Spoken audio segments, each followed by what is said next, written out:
Here we are. Welcome, Woe Lang Clan, to another great teacher interview. I have with me here the fabulous and talented Maria, who is, depending on what side you're watching on, maybe on this side or maybe on this side.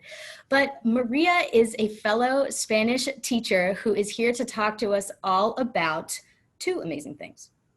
First, project-based learning in a high school Spanish classroom, as well as 1.5, also her experience in a virtual learning environment, as we are all working with right now. But number two, fasten your seatbelts, is how she uses video games to engage her students in target language learning in a way that's just going to blow your mind. She is the founder and CEO of Redshift Education. So Maria, without further ado, tell us more about your teaching experience, what you are working with this year, and more about your program. What an introduction, thank you. So hello, my name is Maria Jernigan, as Devin said. And I would say kind of in broad strokes, how I approach the classroom is 100% target language, project-based learning, as much as CI as possible. And I can't wait to dive more into what that looks like now, what that's looked like in the past, and how technology can help. That's amazing. So, well, we got to start first here with this, because last year I did a whole series on how to get to 100% target language, mainly because that was the thing that I could never figure out how to do. So how did you start off with the 100% target language? Like, did PBL come first? Is that how you got there? How did you start with that? That's a great question. They were two separate things I knew I valued coming into the classroom. And so I've never taught any other way. I learned Spanish in the classroom using legacy methods, textbooks, worksheets, talking in the language, maybe a couple minutes every class period. And I had some immersion experiences that really spoke to me, where I felt my proficiency grow tremendously in very little time. So I knew that piece was important. And then I fell into PBL in a little bit of a different way, and it's a story I'm happy to share if you like. Yeah, please do.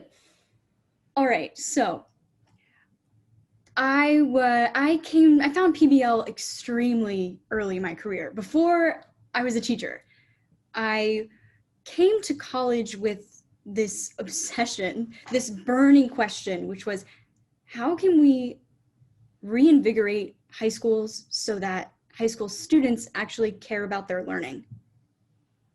Simple question. I learned very quickly a complicated answer. Yeah, question of the century right there. Absolutely. And so when I came to college, I was asking these questions, and my amazing mentors, especially in the Honors College at Virginia Tech, they said, you know, there are a lot of other people working on this question. You should go talk to them. And so I was very lucky to be awarded several grants to travel to schools that all use innovative teaching methods around the world, but they look very differently implementation-wise. So throughout my time in college, I went to Singapore, Iceland, Finland, Australia, New Zealand, and across the United States, and I fell into this phrase everyone kept using called project-based learning. I was like, oh, okay, I know what that is. That means do projects. I hated projects in school. Why is that important? You know? Yeah. And I realized, no. It is way more than that. And so as I started realizing that project-based learning isn't just about projects, it's actually about putting students in teams and helping them solve real-world problems. And in pursuit of solutions, you're teaching them the content you have to teach them that you otherwise would through lectures and worksheets. And when I realized that, that changed the game for me. And I said, oh, this is what makes kids care. I want to learn more about that. I'm already excited. Like, give me a project right now. That sounds way more fun. That sounds way more fun. So while I was looking at a lot of your stuff I found her on YouTube. So y'all make sure you check out her YouTube channel while looking up information for my class, Practical Proficiency, on project-based learning. I've dabbled a little bit in project-based learning, but very much as a an interested observer. I never really did it fully like you've done it. And so I knew I had to come and ask you, how does this work? How are you doing this, especially in 100% TL? That's so cool. And you mentioned in your videos that there's this guiding question, that a lot of the focus is on this guiding question. So how does that work, especially in a world language environment? What a massive question. No pun intended on guiding question. Okay, so the guiding question, very simply, is the question students are trying to answer by creating some product. So it's not a question of how do we order food in a restaurant. It's a question that they actually see application, or that's actually applied to their real lives. So, for example, let's see, last spring, when we switched to emergency virtual learning, emergency distance learning, there was a very obvious challenge that all my students faced, which was, how can we protect our mental health in this time of uncertainty? And that became the guiding question. And, as language learners, we know that, or language teachers, excuse me, we know that we can, finagle in whichever target constructions or whatever kind of vocab we think the students need to grow their proficiency next. It's way more about getting their buy-in, that it's worth discussing, it's worth figuring out. So that's everything we do in project-based learning, is helping the students find original answers that are meaningful to them, to that guiding question. So for one student, they might decide to go on a personal improvement kick and read books in the target language about building a schedule. And maybe their final product is this fancy new calendar and personal routines that they've made. But for another student, it could be completely different. And that's what's so exciting, is every student's approach to this guiding question, or every group, is relevant to their world. That is exciting, because it feels like the way that, with all good teaching, the personalization is already designed into the task itself, right? You don't have to work to do extra personalization. It's already there in the task, right? The question is already so meaty that what each student is going to find as they work on the project, they're going to come to a completely different conclusion. And it's just that the language that they're using is just the conduit of how they get to the answer.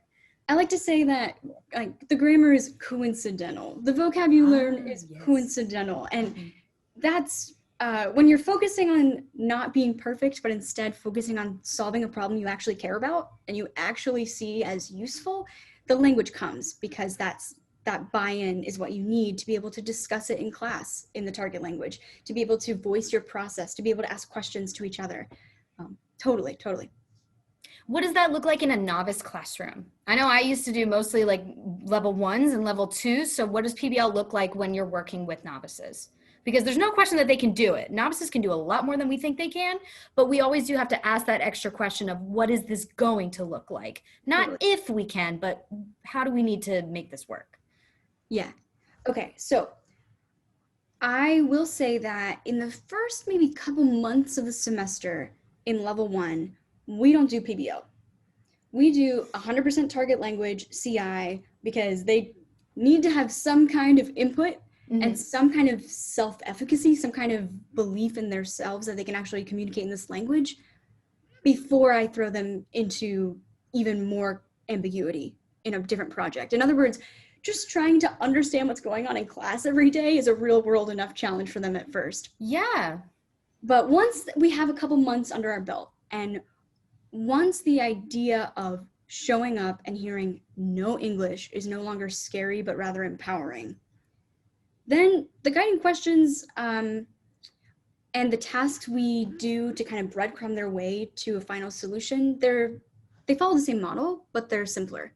So an example of that, because I find examples as a teacher very, very useful. Okay, so Spanish 1, last year I'm thinking of a project we did where we decided we were going to plan and this was pre-COVID, plan our ideal party. Although maybe that would be even more interesting in COVID era. Imagining what we could do, maybe take that to hypothetical C clauses in upper level class, if I could have a party. Anyway, so we realized very quickly that when we created invitations for the party, we needed to be able to tell people how to dress. and where the location was. And so all of a sudden we're pulling in information from that would normally come from a shopping unit and information that would normally come from a giving directions unit, but instead it comes up organically. So they built invitations, they made to-do lists. You know, I need to buy a cake. I need to, I don't know, choose a dress. I need to design the invitations.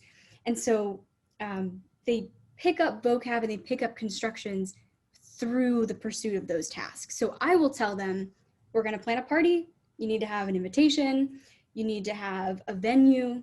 You need to have, at the final product, you need to have an event planning book that shows like your mood board from Pinterest and your seating chart. And then I just help them get to those benchmarks as we go. It sounds like so much fun. It is so much fun. It totally is. Oh, I just have so many questions. Were you ever at a point where you started a little bit with what you call legacy methods and had to transition out of it? I'm trying to think of the teacher. Like, I know I was using legacy methods for probably about 2 years before I switched to more proficiency. And I very much started slowly because it wasn't something that I could just throw everything away and burn the proverbial filing cabinet and just start over, right? So with PBL, it definitely seems like a huge mindset shift in exactly how you approach what you're planning every day and the fluidity of your schedule. So if we're thinking of, maybe this was for you, or if there's teachers out here listening who are on a more traditional path, is it possible to make that shift slowly, or is it something that you kind of have to just jump into? What does that switch look like? Yeah.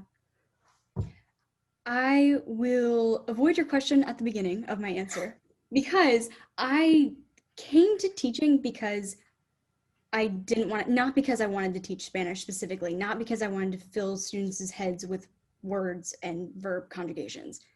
I came to teaching because I believe that we right now, us teachers, we are growing this generation that will soon have to solve problems that we don't even know exist yet. Mm-hmm.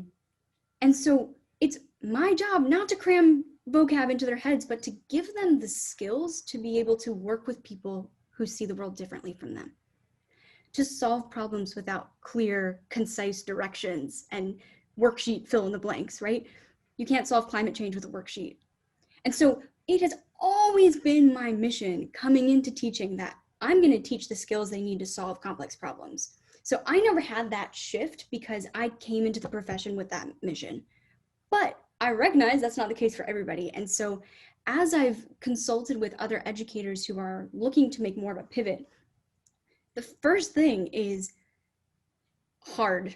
And the first thing is, the first step isn't to burn your filing cabinet or delete your OneNote collections. Like, the first step actually is re-envisioning your own role in the classroom.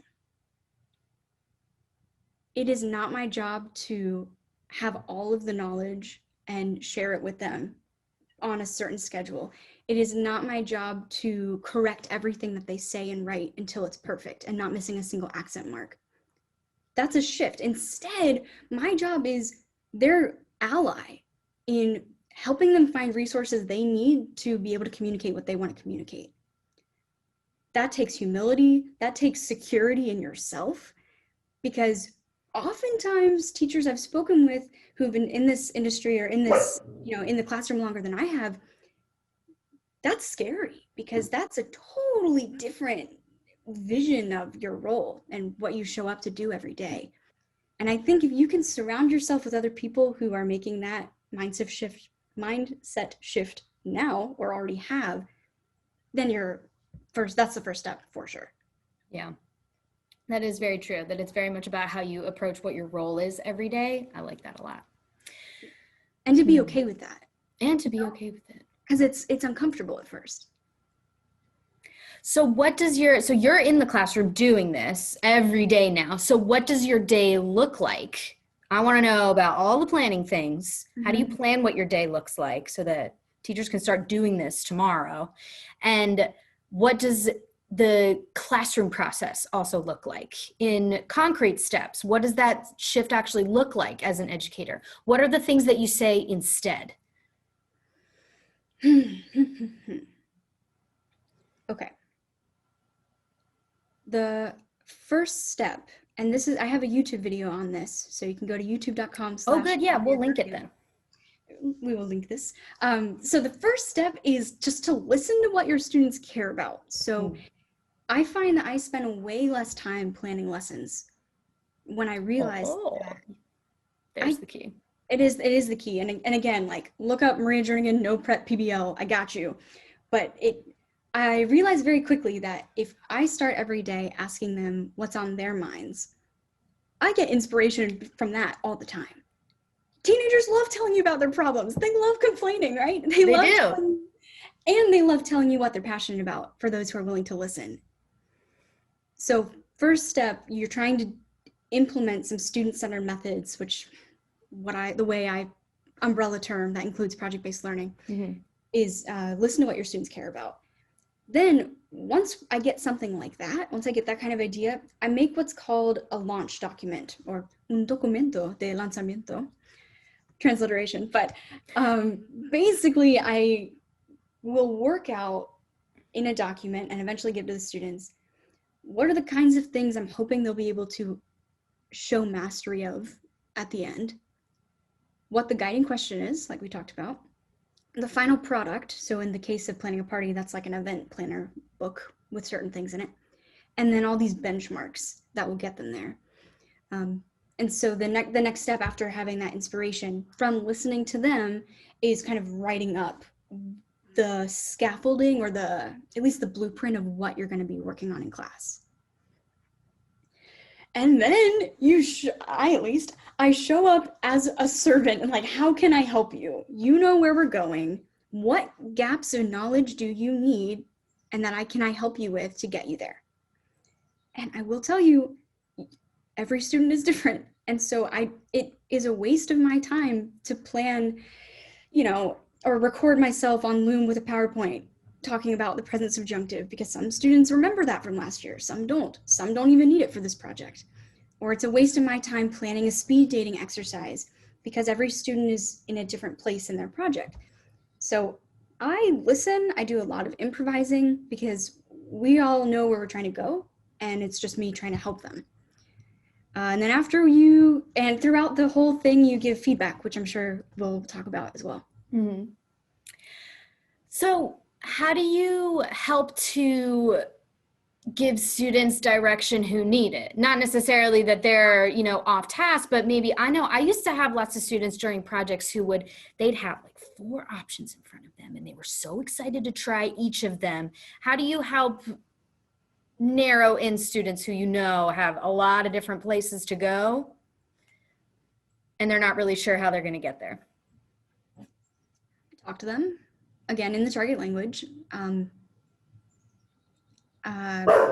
Usually, I try to help them figure that out themselves, because that's a skill, this metacognitive skill of like, okay, I have all these ideas, how do I focus, is something I don't know.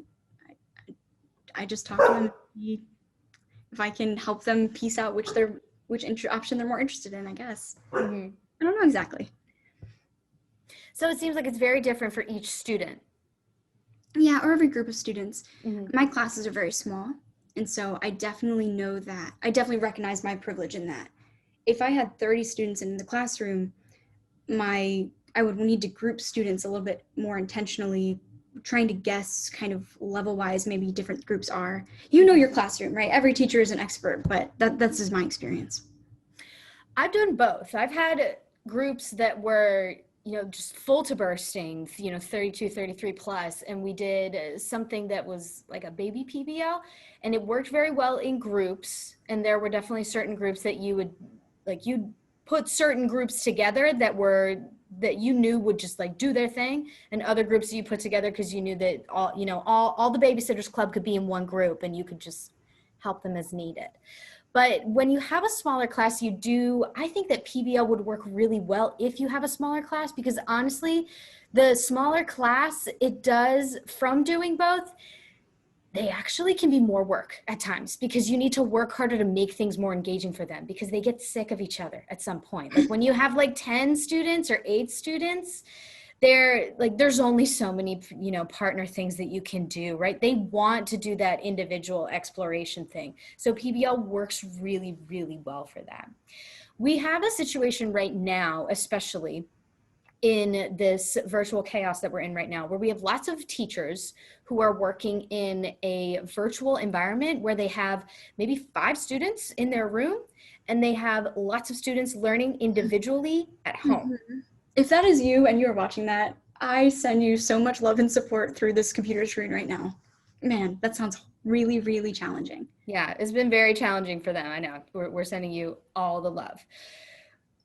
Have you tried doing, or tell us more about, like, what does your virtual classroom look like this year, and how's PBL playing into that?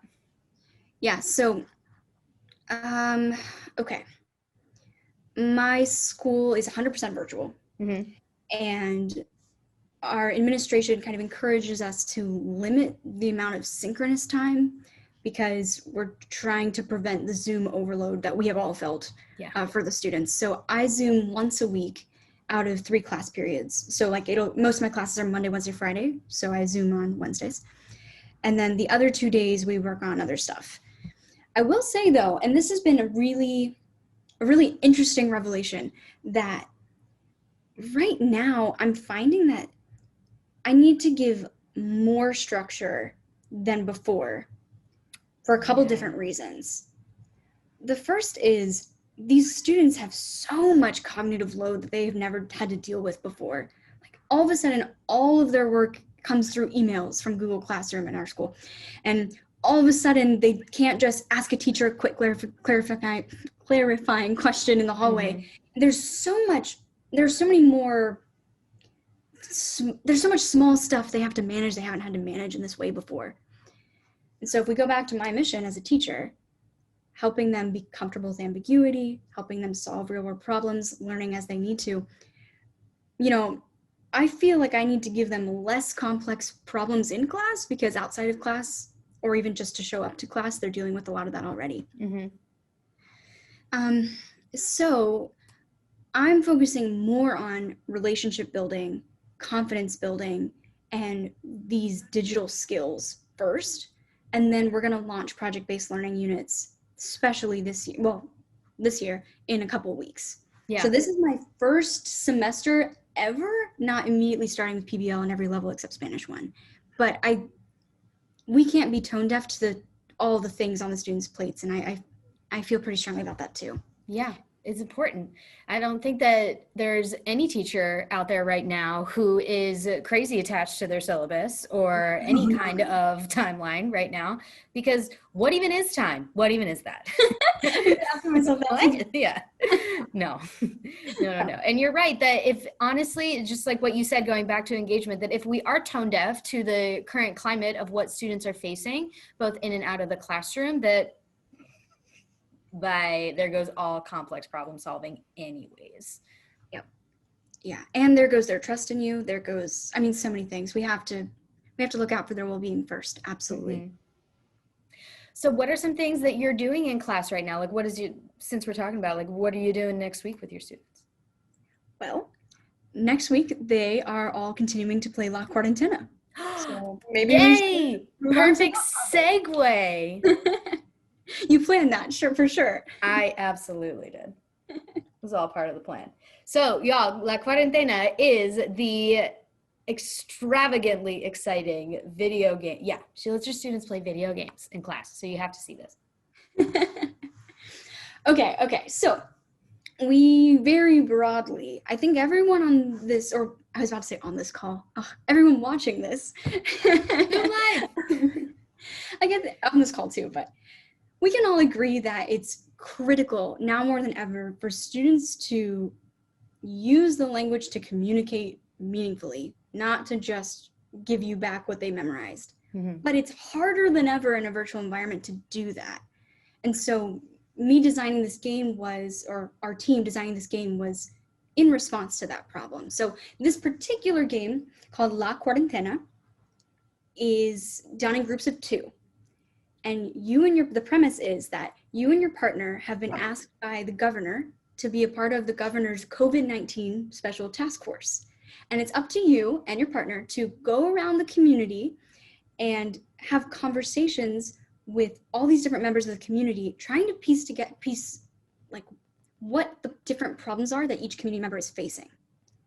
And then you and your partner have to problem solve to try to put this puzzle together, try to figure out how you can to solve the problems that your community is facing. And the students have loved the fact that outside of Zoom calls, they actually get to speak in the target language and get feedback in real time, in real situations. And I would love to talk more about it.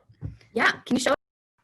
Yes, so we are currently in closed beta, and that's fancy talk, meaning that if you sign up for a free trial on our website, you can try it. So that extends to my own students, but that also extends to 145 other students and teachers across the country who have been psyched to get their hands on the first version. So if you are watching this and you think that either it would be great for your classroom, or you're just kind of curious for yourself, or you want to get some more target language practice in on your own time, I really recommend you go to our website, redshift-education.com, and hit the Get First Access button, and we'll take it from there. That's so exciting. All right, so we will link below here in the show notes, wherever you are watching this, either on Facebook or YouTube, we will bring you that link so that you can jump in on this really unique opportunity where you can get a free trial of this very cool video game. I'm really excited to see all y'all jumping in to try it. Oh, I can't wait. Yes, and I should mention that I'm a high school Spanish teacher and the CEO and founder of Redshift Education. And Redshift, like you said before, and Redshift Education builds a library of these hands-on real-world situations where students have to speak in the target language to solve real-world problems. So if what I said about project-based learning sounds a little daunting, but you're on board with getting students to actually use the language to communicate in real-world situations, this might be your segue you were looking for. Mm-hmm. So she will help you transition with all of those things. Yeah, this is totally. really, really exciting. All right, so I have one last question for you. Please. Since you are still in the classroom, you are working under the virtual learning environment, and you are also the busy CEO of an education company working on this video game. So my mission at La Libre or La Libre, depending if you're a French or Spanish teacher, is all about making sure that teachers have really engaging materials that also is practical for them and is something that helps to make sure that they find more joy as well as more balance in their life. So I'm sure you've probably had to make some shifts with what you're doing too, right? And I definitely know what that's like, because I make educational resources while I was in the classroom. Now I do it full time. So I have a question for you. This was a huge undertaking and you're still doing it. You are still doing it. So in the process of going for this video game and making sure that it happened and it happened really well, it's a huge project putting something like this together, and you have a team behind you. Props. Was there something that you were able to either let go of, or some priorities that you shifted in order to give more focus to this in your classroom? I use the Instant Pot a lot. Yeah. Like I've let go of hands-on cooking. Yeah.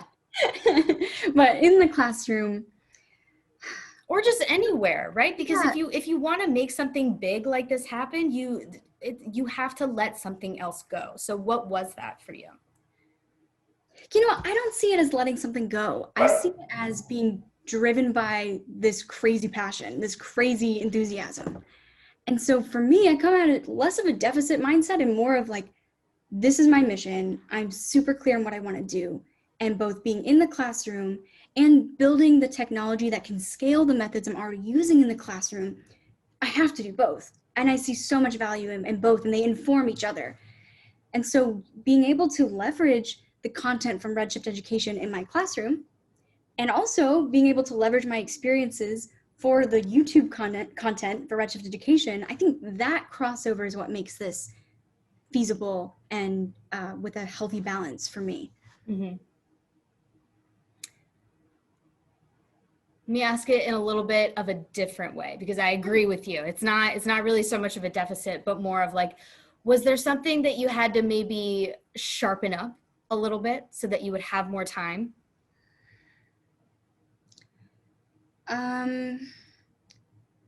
Well, I schedule posts on Google Classroom. I feel like it's pretty like trying to batch. I guess something I have gotten really good at is, or that I try to, is batching my time. So I'll process email once or twice a day.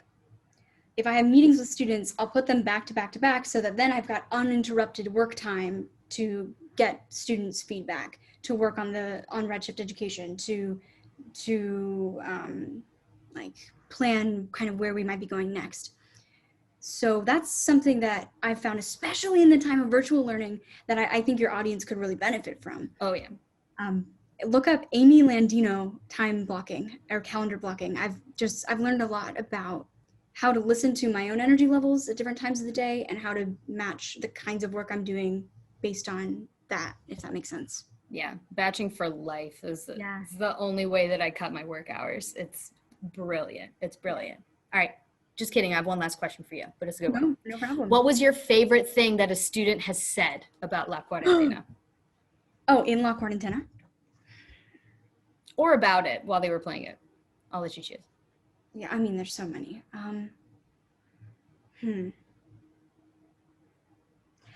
Honestly, my favorite part is the fact that they're saying anything. Yeah. You know, the goal, like what we all want, or at least what I want more than anything as a language teacher, is for students to feel like they really own the language. Mm-hmm. You know, they can have a thought and can communicate that thought to someone else without fear of being judged. And so because it's this playful environment, you know, a game, it's safe to fail. And there's all these situations that they have to speak to solve the problem. A lot of these barriers that prevents them from saying anything fall down. So it's not any particular phrase I'm psyched that they've spit out. It's just that they are expressing themselves freely and with confidence in a way that is very, very challenging in the virtual environment. That's what warms my heart. And that's why I do what I do. Yeah. Oh, that's so exciting. Y'all, I can't wait to hear what your students start to say in the game. Maria, thank you so much for being here. It was an absolute joy, and we can't wait to hang out with you again. Yes,